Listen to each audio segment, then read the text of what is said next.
Fala, terceiro ano do ângulo de salto. Prazer estar aqui com vocês.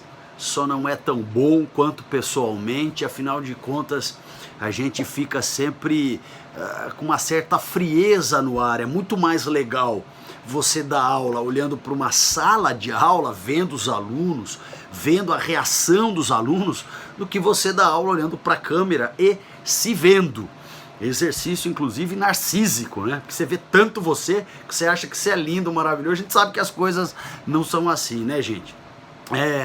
Infelizmente, mas de forma precavida e prudente, a gente vai se encontrar assim por um tempo.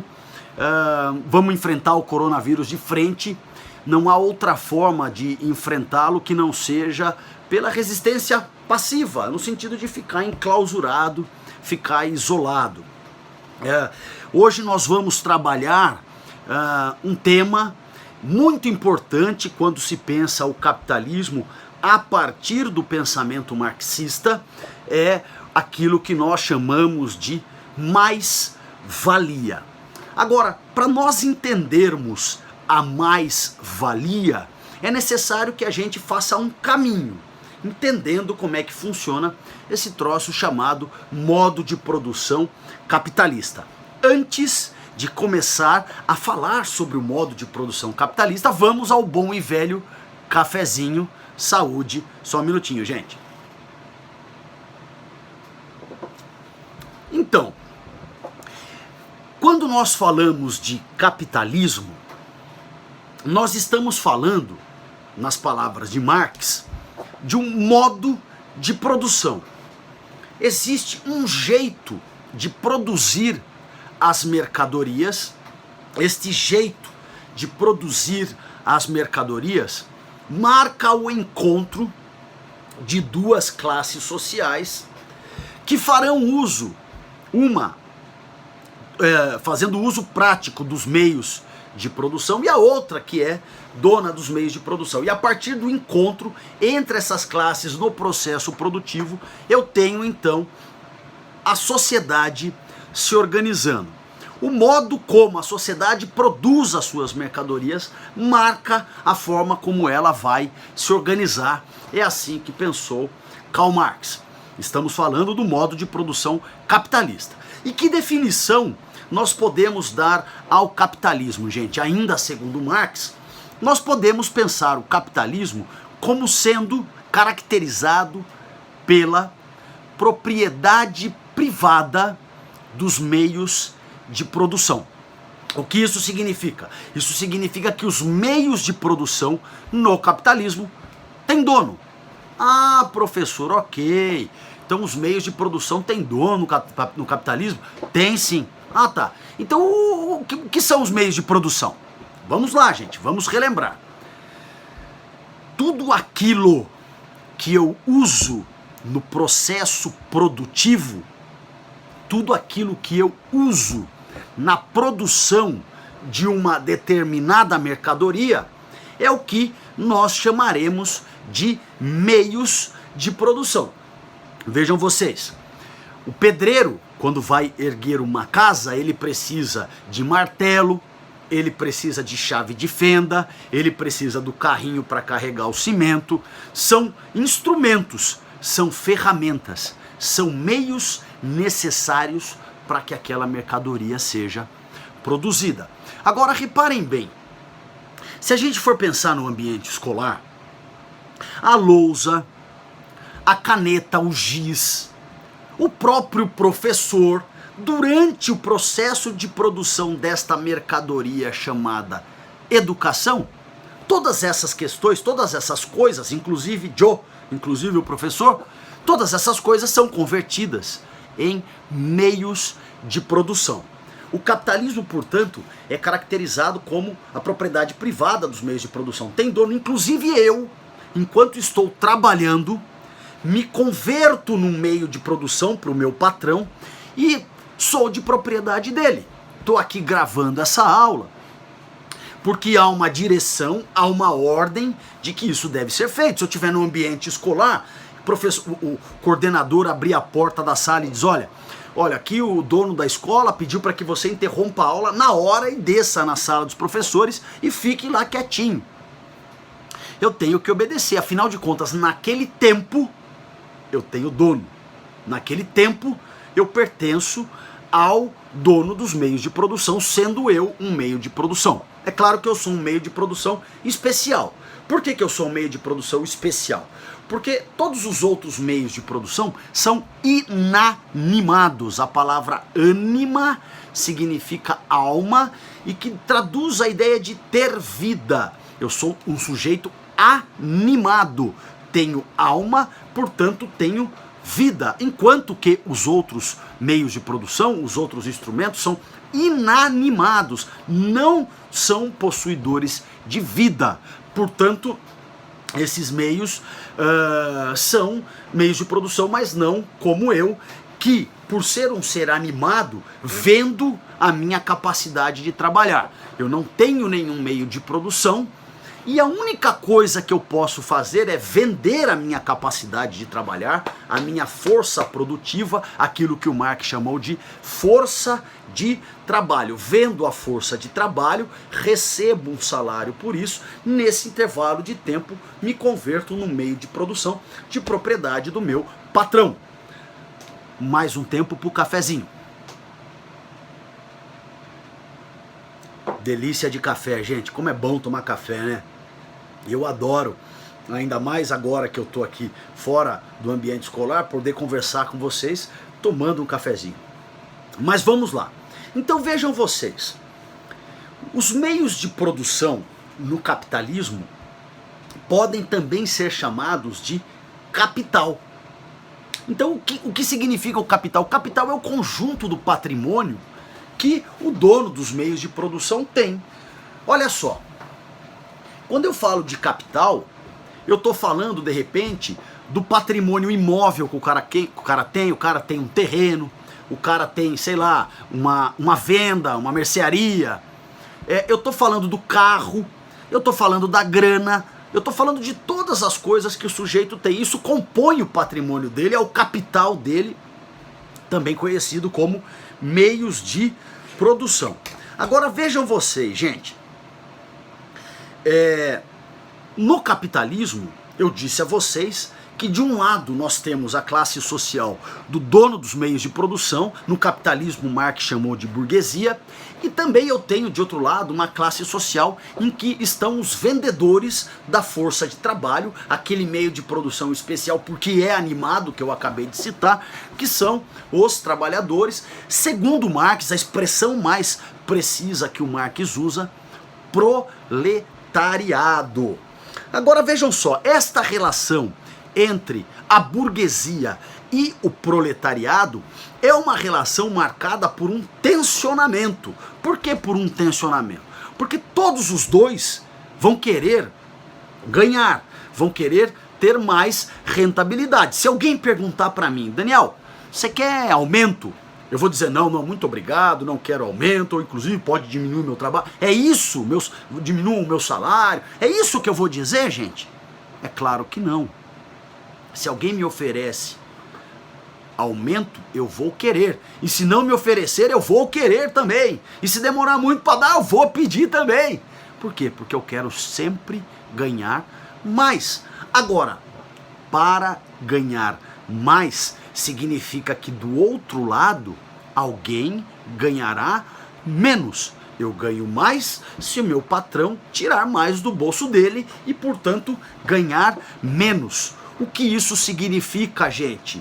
Isso significa que há um tensionamento natural. Ele tenta ganhar em cima de mim e eu tento tirar um pouco do plus, do lucro que ele tem para acumular ao meu salário. A isto Marx chama de luta de classes. A luta de classes, enquanto existência histórica, não é do capitalismo, ela é anterior ao capitalismo. O próprio feudalismo, quando tinha lá o senhor feudal e os servos, tinha um tensionamento. Tanto que, se você pegar a história, né, só houve um momento, segundo Marx, lá no comecinho, que ele chama de comunismo primitivo, e depois já começa o modo de produção escravista, mas só lá no comecinho não havia luta de classes. Depois sempre houve, só mudam os personagens nas classes sociais que comporão ou os donos dos meios de produção ou os vendedores da força de trabalho. O que muda é o recheio, mas na verdade essa estrutura segue. Tanto que há uma frasezinha de Marx, bastante famosa, que é mais ou menos assim: a história de toda a sociedade humana é a história da luta de classes. Isto não se alterou. No capitalismo isto se mantém, tendo no capitalismo a burguesia de um lado e o proletariado do outro. Agora tá bom, como é que o burguês faz para ganhar mais? Onde está a principal fonte de acumulação de capital, de patrimônio, de meios de produção pelo burguês?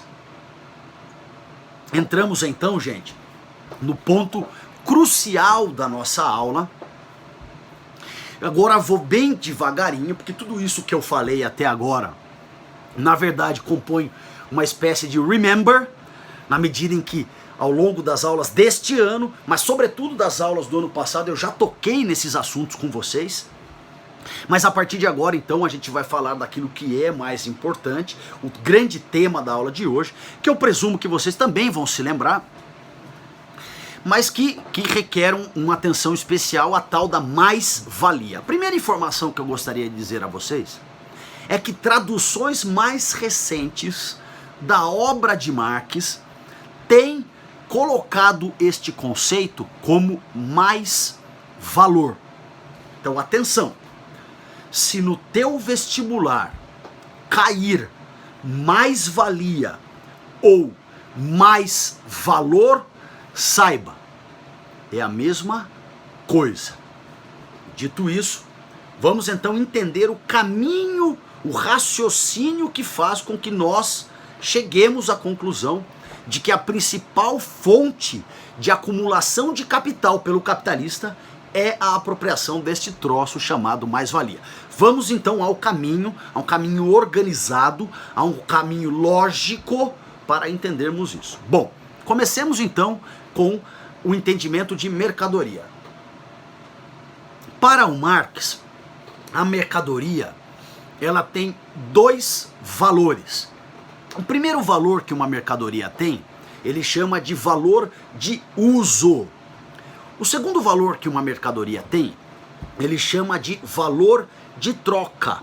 Segundo a nossa apostila, eu quero marcar isso, eu vou sempre disciplinado com os dizeres da nossa apostila. Segundo a nossa apostila, o valor de uso corresponde ao valor subjetivo que uma mercadoria tem. O valor de uso corresponde à importância que cada indivíduo dá à mercadoria. Suponhamos que esta lapiseira que está aqui em minhas posses, ela tenha para mim um significado especial, porque talvez eu tenha comprado numa viagem, porque talvez ela tenha uma utilidade muito particular que para mim ela produz muito sentido. Enfim, o valor de uso é este valor que tem um caráter mais subjetivo.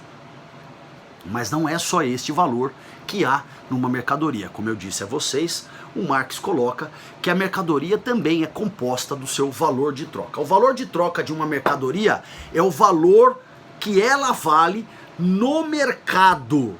É o preço que o mercado, na livre circulação de mercadorias, na livre concorrência, dá a esta mercadoria. É o preço. Vejam vocês. De novo o cafezinho.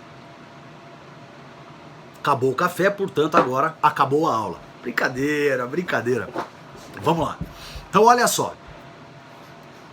Esta lapiseira, suponhamos que eu seja o primeiro fabricante desta lapiseira.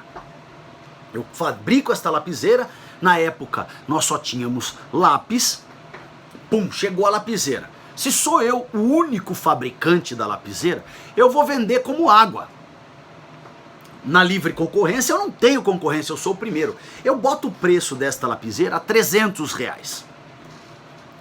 Passa um tempo, surge outra empresa fabricante de lapiseira, depois outra e mais outra.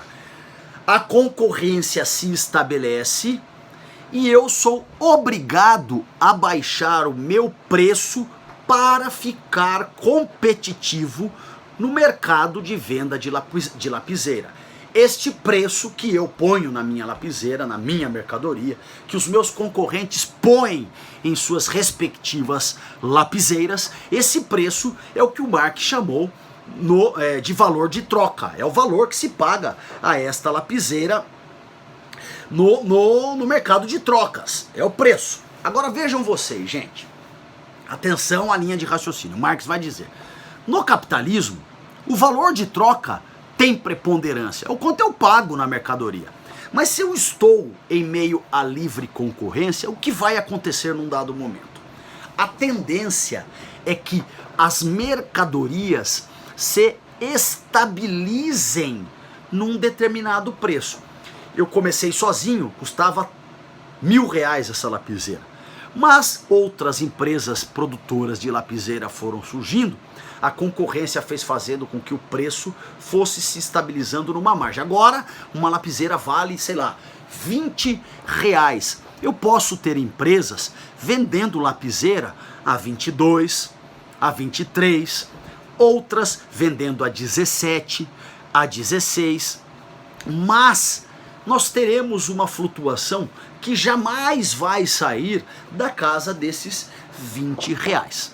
Mas o capitalista, ele olha para esta estabilização do preço da lapiseira e vai se perguntar: como é que eu faço para ganhar mais dinheiro? Porque se eu aumentar demais o preço da lapiseira, eu saio dessa média da livre concorrência do mercado. O meu valor de troca fica exorbitante e eu não consigo mais competir. Eu não consigo mais, portanto, ganhar o quanto eu quero ganhar. Porque qual é a sanha do capitalista? Qual é a grande questão presente no capitalismo? A obtenção do lucro, ganhar dinheiro. Ninguém começa com R$1 milhão, termina com R$200 mil e sai comemorando. Isto é absolutamente ilógico no capitalismo. No capitalismo você larga de 1 milhão para chegar a 1 milhão mais alguma coisa. Então vejam vocês. O que o Marx percebeu então? Que como não era possível mexer muito no valor de troca, na medida em que a livre concorrência estava ali presente, para poder ganhar mais, o capitalista vai mexer numa outra coisinha. E aí está a principal fonte de acumulação do capital pelo capitalista. O capitalista irá mexer no tempo, reparem bem o que o professor vai dizer aqui, o capitalista vai mexer no tempo de trabalho trabalhado pelo trabalhador, em que ele trabalha, mas não ganha. Nossa, professor, mas ficou um palavreado tão bagunçado que eu não entendi nada. Sem problemas, vamos então devagarinho para que a gente então entenda. Vejam vocês, suponhamos que eu trabalhe 23 dias corridos, é um exemplo, tá? Portanto, não é real, mas suponhamos que eu trabalhe 23 dias corridos com a subtração de sábado, domingo e tal. 23 dias corridos. O que o Marx está dizendo? Nos primeiros 7 dias destes 23, nos primeiros 7 dias, eu trabalho o equivalente a quanto vale o meu salário. Do 8º dia ao 23º dia, eu continuo trabalhando. Mas tudo aquilo que eu produzo não vai para o meu bolso. Tudo aquilo que eu produzo serve para o dono dos meios de produção, para o meu patrão, para o burguês, vender e ganhar dinheiro em cima da minha força de trabalho, em cima do meu trabalho. De novo, gente, se o capitalista não pode ganhar dinheiro, se o capitalista não pode lucrar mexendo sempre só no valor de troca, porque há uma estabilização do preço da mercadoria, onde é que ele vai mexer? Ele vai mexer no tempo de trabalho trabalhado pelo trabalhador. Se ele conseguir fazer com que o trabalhador se pague no menor tempo possível, a diferença de tempo em que o trabalhador continua trabalhando significa dinheiro entrando no bolso dele. Lembrem-se, exemplo, 23 dias trabalhados, em 7 eu me pago, nos outros dias o dinheiro vai para o bolso do capitalista. Olha só, gente, esse tempo de trabalho que eu trabalho e me pago, porque sou eu que estou produzindo a mercadoria que será comercializada, que produzirá uma determinada rentabilidade que vai para o meu bolso, sou eu mesmo. O capitalista apenas apresenta os meios de produção para que eu faça uso na produção da mercadoria. Então esse trabalho, esse tempo de trabalho que eu trabalho e que se converte em riqueza que vem para o meu bolso, o Marx chama de trabalho necessário. O trabalho necessário, gente, é o necessário, é o fundamental, é o essencial para que o sujeito sobreviva. Vamos pensar em tempos de hoje, na nossa vida cotidiana. Imagina que você ganha um salário aí no começo do mês, você vai, faz uma compra da hora no supermercado, refrigerante, um salaminho, pá, almoço da hora na primeira semana do mês, na segunda semana do mês tem mistura, tem uma saladona da hora. Aí chega na terceira, na quarta semana do mês, o mês está acabando, já não tem mais o salaminho, acabou aquela salsichinha, você já come mais arroz, feijão, a misturinha já é mais contada. Então é o trabalho necessário que vai te dar um salário apenas que garanta a sua sobrevivência. O capitalista, então, ele nunca vai te pagar para você ter requinte, para você ter luxo, para você ter uma vida de rei. É um trabalho necessário, fundamental para a sua subsistência em termos de salário. Agora vejam vocês, este tempo de trabalho que você trabalha, mas não ganha, de novo, esse tempo de trabalho que você trabalha, mas não ganha, o Marx vai chamar de sobretrabalho. Por que sobretrabalho? Porque está além do trabalho necessário, está além do salário que você ganha. É a margem de lucro, sobretudo a margem de lucro do capitalista. Este sobretrabalho, gente, é o que o Marx vai chamar de mais-valia. Então vejam só, gente, a mais-valia é este tempo de trabalho trabalhado que o sujeito produz, mas não ganha. Portanto, a mais-valia está ligada ao tempo de trabalho. E assim está, sobretudo, a principal fonte de acumulação de capital pelo capitalista. Eu vou ler para vocês a definição que consta na apostila a respeito de mais-valia, e aí vocês têm uma claridade aí do que significa. Vejam só, gente. Este conceito de mais-valia está presente na obra mais importante de Marx, o chamado O Capital. Vale lembrar que o Capital tem 4 volumes, e que o Marx participa realmente só do primeiro volume, depois Engels e Kautsky é que vão dando conta da produção dos demais volumes. Mas vejam só, gente, onde que eu tenho a definição de mais-valia? Vou ler aqui para vocês. A mais-valia ou mais-valor, lembrem-se que agora as traduções também colocam o conceito de mais-valor. A mais-valia ou mais-valor é o valor a mais produzido pelos trabalhadores, além daquele pago pelo patrão no salário trocado pela jornada de trabalho. Vou ler mais uma vez, bem devagarinho.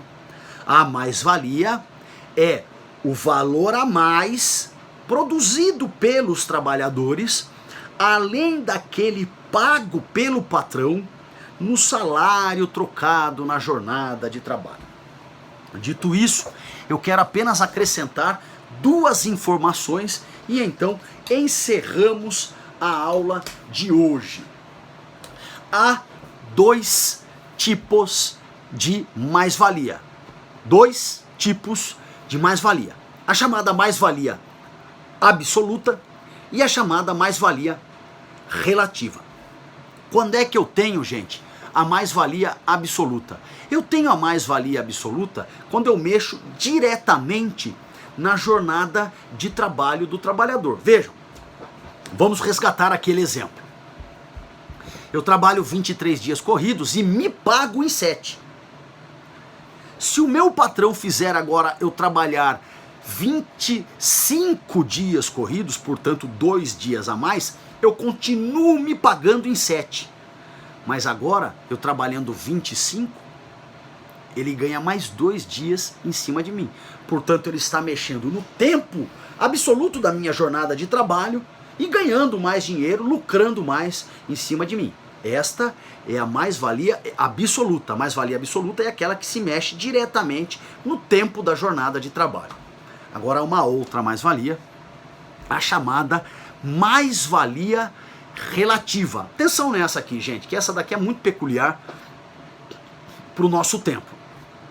A mais-valia relativa é aquela que o capitalista, ao incrementar o processo produtivo com novas tecnologias, aquilo que nós chamamos comumente de substituição do homem pela máquina, ao incrementar novas tecnologias, ele acaba por aumentar a produtividade.